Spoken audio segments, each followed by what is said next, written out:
Now, I don't know who needs to hear this, but offering a free trial or increasing the terms of your money-back guarantee isn't the best way to sign clients. And actually, when you strategically put your offer together instead of just thinking bigger is better, that is when you will increase the response to your outreach, and you'll find it much easier to sign clients. Because when I first started, I did the whole mass cold email outreach, sending loads of DMs, all that jazz. And I was sick to death of sending thousands of messages and emails and hardly getting any replies. But when I stopped and implemented what I'm going to talk about in this video, I remember within a 60-day period of implementing what I'm going to teach, I signed 4 clients. So, nothing crazy, but I signed those 4 clients from only sending 200 messages. So I believe, if my math is correct, that's about a 2% sign rate. Some people can't even get a 2% reply rate from their emails, but I signed 2% of the clients that I worked with. And I did it without offering a free trial or having a crazy claim or guarantee. So first, I want to talk about why free trials don't work. And because for a successful business owner that you're prospecting, just because your service is free in terms of the cost, it doesn't mean that it's actually free, because there's always a cost associated with something, and it doesn't necessarily have to be financial.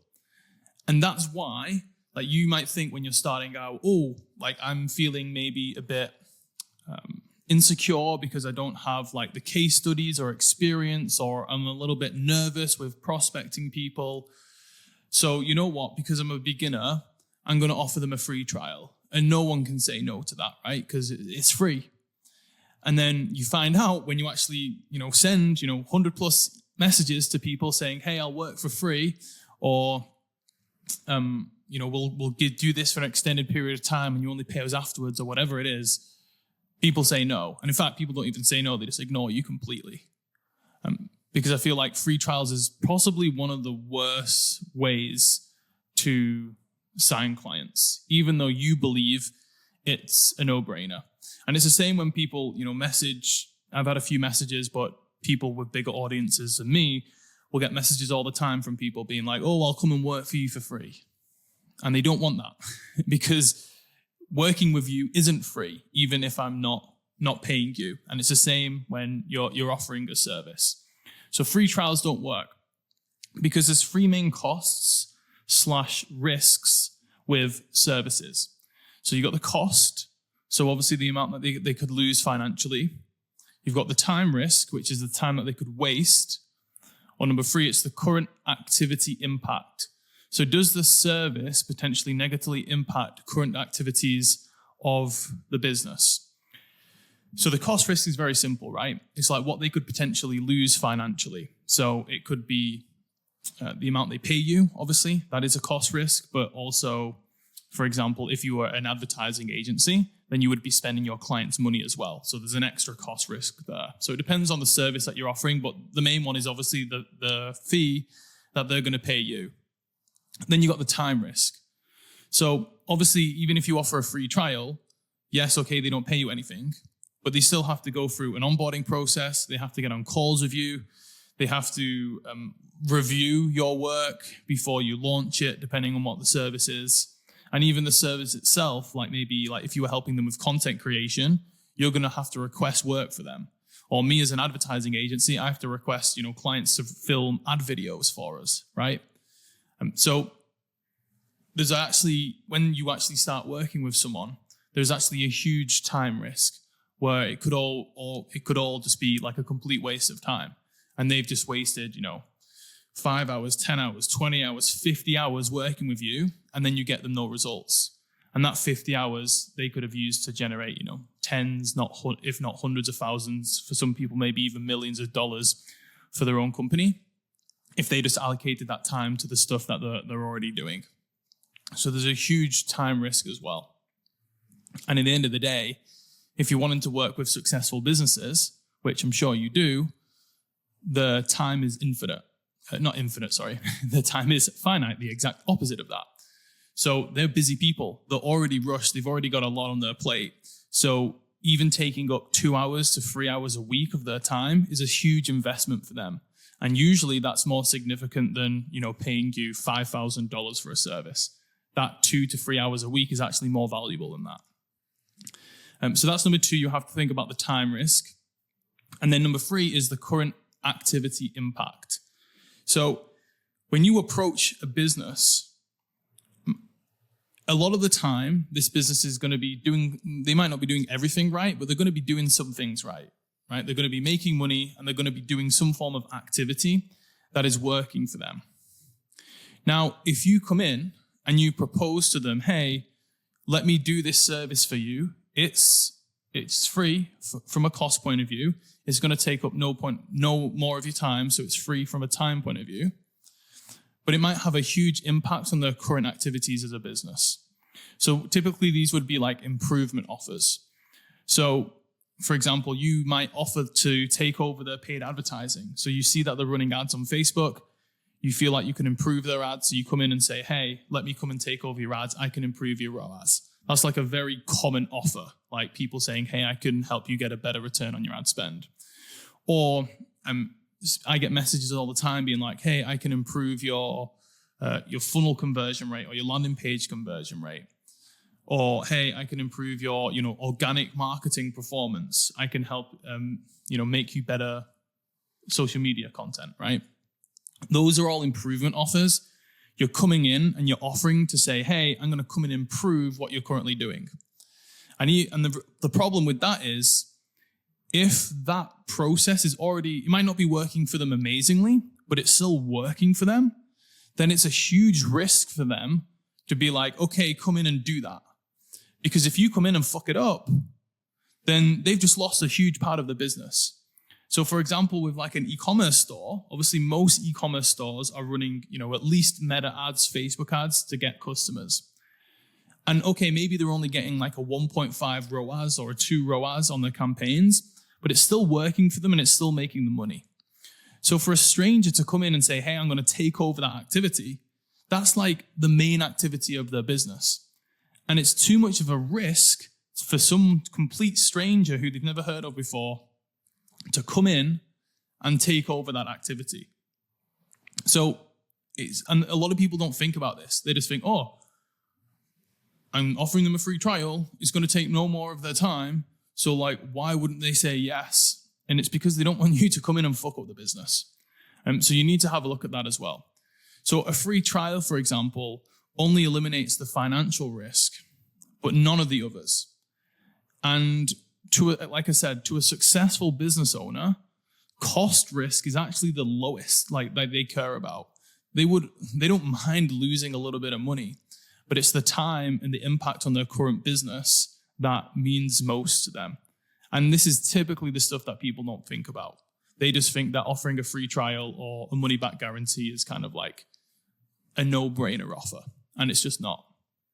So let's have a look at what business owners want. So I alluded to it there. Successful business owners, financial risk is the least important to them. But financial risk is most important to broke businesses, right? So here's like the problem with offering free trials. Typically, what you will find is that the only businesses that respond well to free trials and they're like, yeah, of course, come in and do this for free, are businesses that are broke. Because to a business that is broke, obviously money is the most valuable resource because they don't have any of it. But do you know what broke businesses do have? They have lots of time because they're not making any money and they're not doing anything. And number two, the current business activities aren't working for them. So the risk of you coming and fucking it up is zero because it's already messed up and it's already not working. So worst case scenario is you come in and you mess up nothing because they don't have anything to mess up. And that's why sometimes sending free trials, it can encourage you in the wrong way because you're getting positive replies from your outreach. Maybe people are replying to your cold emails or your cold DMs. And I speak to so many agency owners and they're like, oh, my outreach is technically working. Like I'm getting replies, I'm getting book calls, but they're just too unqualified. You know, the e-commerce e-commerce businesses that are making like 10 grand a month, you know, making no profit. Or they're like an influencer or a coach who's got like 5,000 followers and they're like looking to launch the course for the first time. You know, like these aren't businesses you want to work with. Those are the types of businesses that respond really well to free trials. And obviously they're just not the type of people that you want to be working with. But to a successful business owner who's already making money, they've got lots of money, then they don't mind spending 2K, 3K, 5K, 10K on a service. It's the other stuff that they care about. So free trials aren't a good deal to the right business, but it's a good deal to the wrong business. Because even if you get rid of the financial risk, it's too expensive for them to bring you on to potentially mess up, you know, their time and their current business activities. Also, you've got to think about positioning. So offering your service for free positions you poorly because it shows that you don't really value your service or you don't value your time. I get this a lot where people are like, hey, let me do this for free. I'll optimize this for free. I'll create this for you for free. And I just think, okay, these must be brand new. They must be a complete amateur. They feel like because they don't have any credibility or social proof, the only way they can get a client is by offering a free trial. And because of what I said above, with time risk and impact on current business activity, I can't afford to have a complete beginner come in and work on my business because it would be too expensive. So when you offer a free trial, you're instantly taking yourself out of the game for the successful businesses because they're going to think, no, this guy is just a beginner. I don't want to risk working with them. So positioning is super important, which again, I feel like people think like, oh, just offering a free trial works, but it's just desperate. It makes you look desperate for clients. No one wants to hire a service provider who's desperate for clients because it means you don't have any clients, which means you're probably not very good at what you do. So also you need to think about the psychological impact and positioning that offering a free trial has. So let's talk about then what we should offer. So you can obviously reduce the cost risk by offering a profit percentage or a guarantee.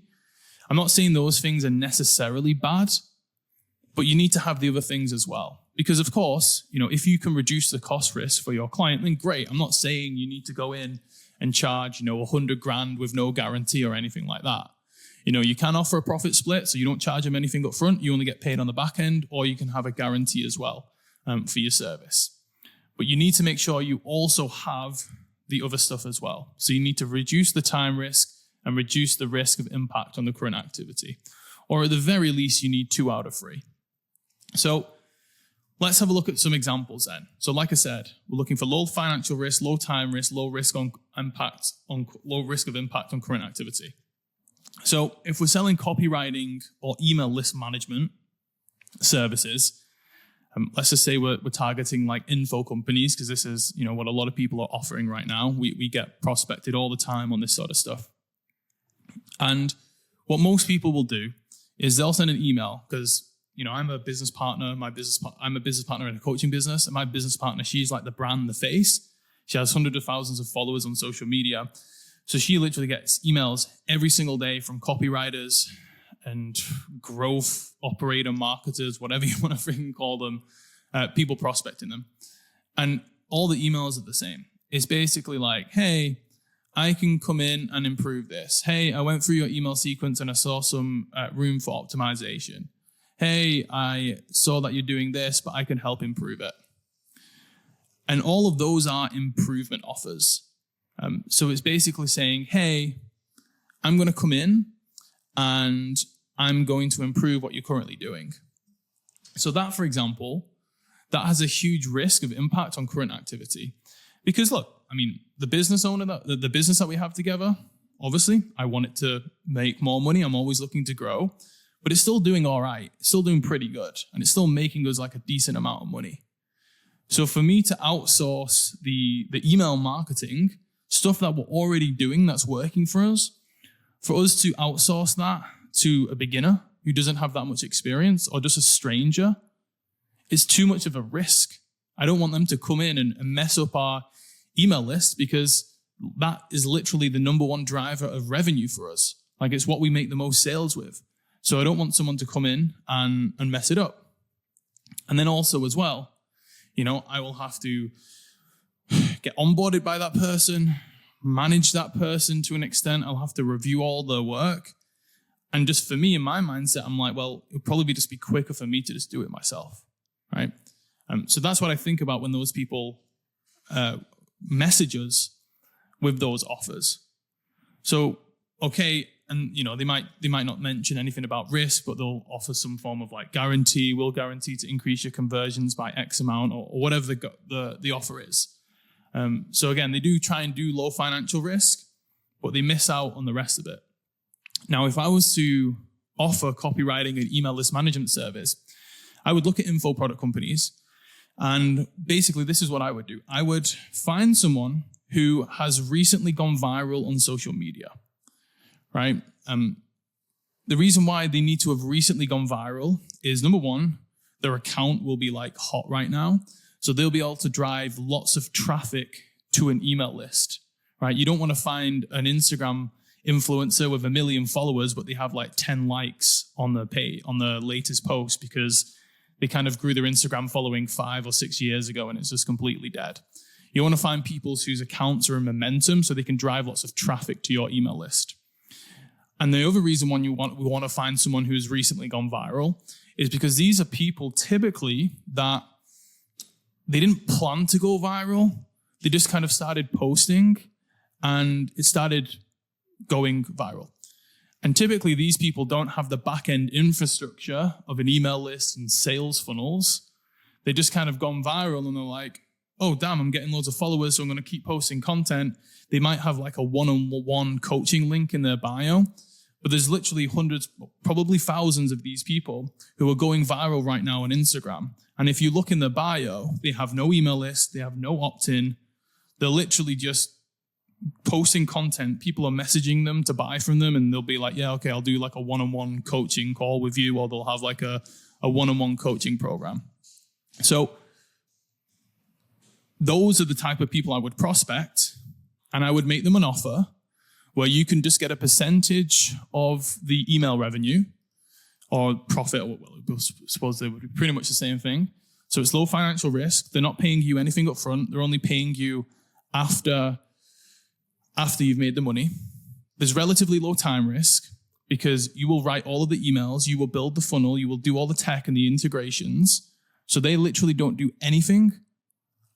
They might have to review the email before it goes out, but you'll manage absolutely everything. It'll take them, less than 30 minutes per week, right? And if they're relatively new going viral, they're probably not making that much money yet.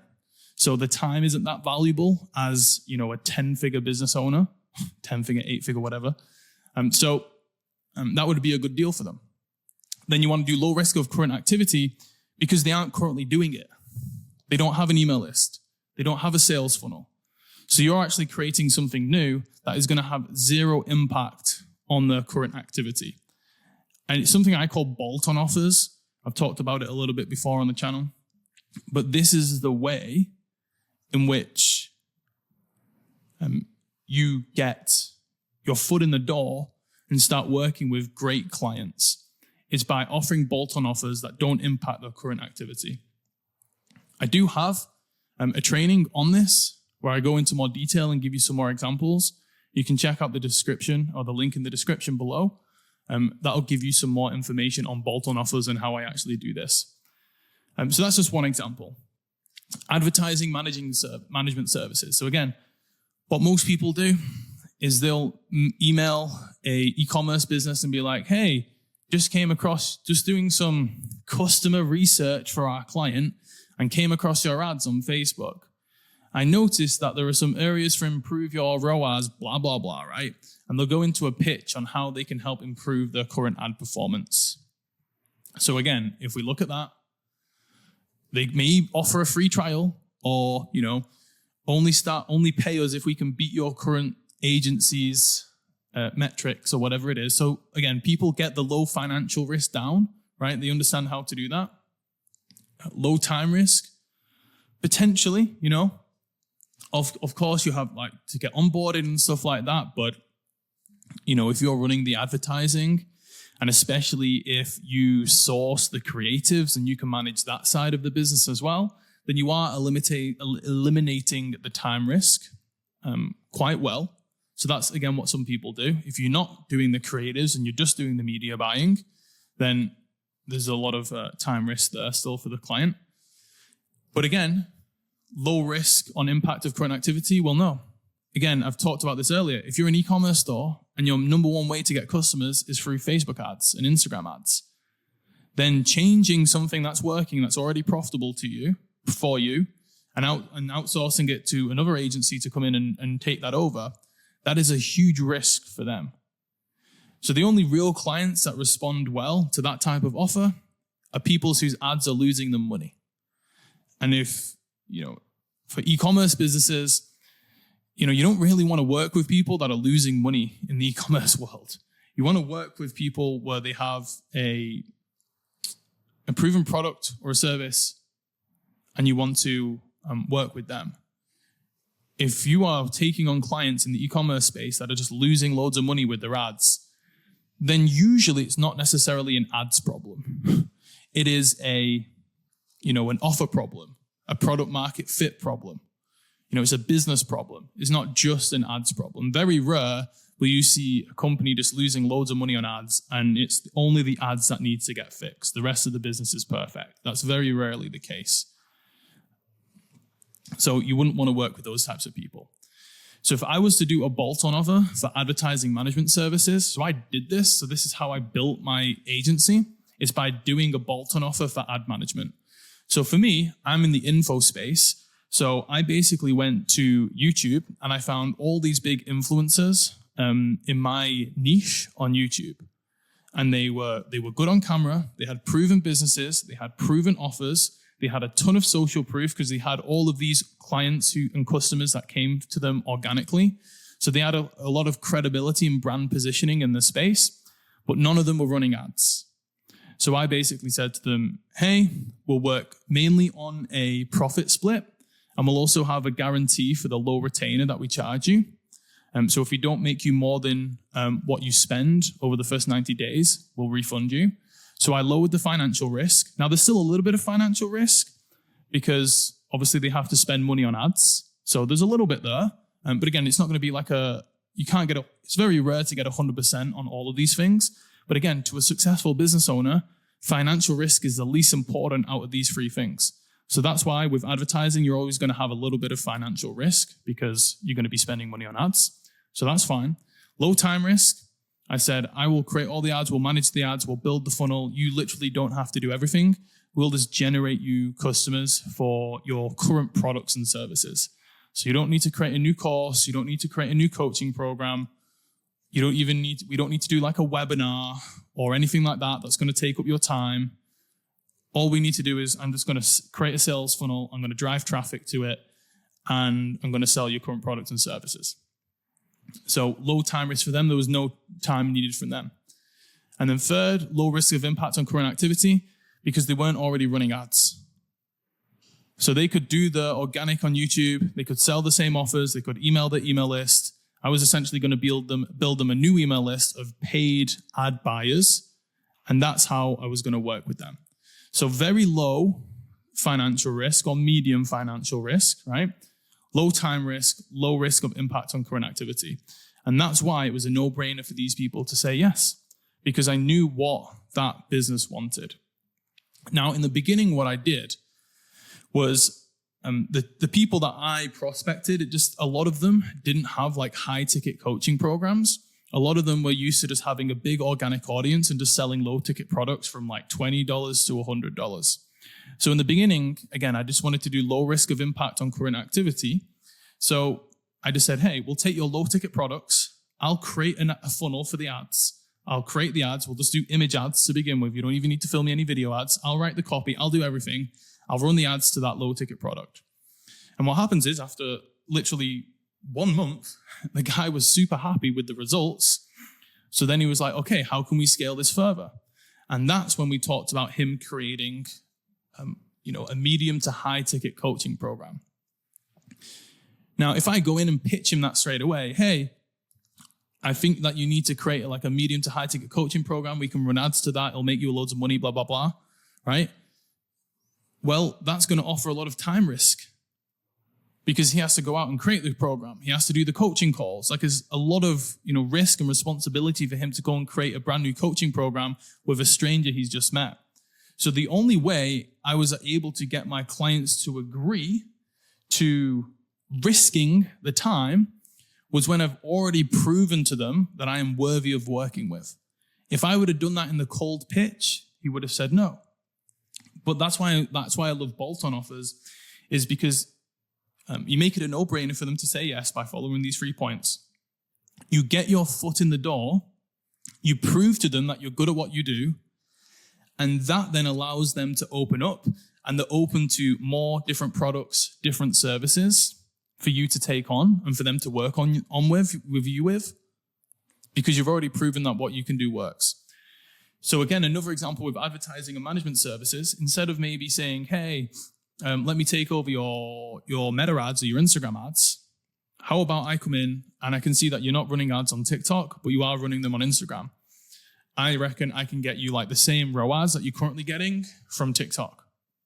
And they're like, cool, okay, well, a bit of financial risk because you're running ads, but low time risk because you're going to manage all the ads yourself, and you can also repurpose some of the ad content that we already have for Instagram. And then number 3, it's low risk of impact on current activity because we're not currently running TikTok ads. And that's not going to interfere with, Meta or Instagram or Google or whatever while worrying. So you get your foot in the door, you prove that you're good media buyers and advertisers by getting the results on TikTok.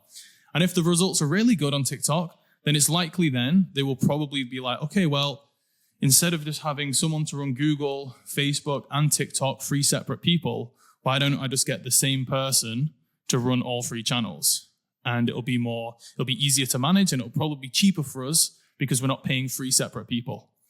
And if you can prove that you're good with TikTok, then they'll probably outsource you the Instagram and Meta, and then Google as well. So bolt-on offers are good at getting your foot in the door, so then you can take over current services. Because that's the best way to do to get a client where you manage everything.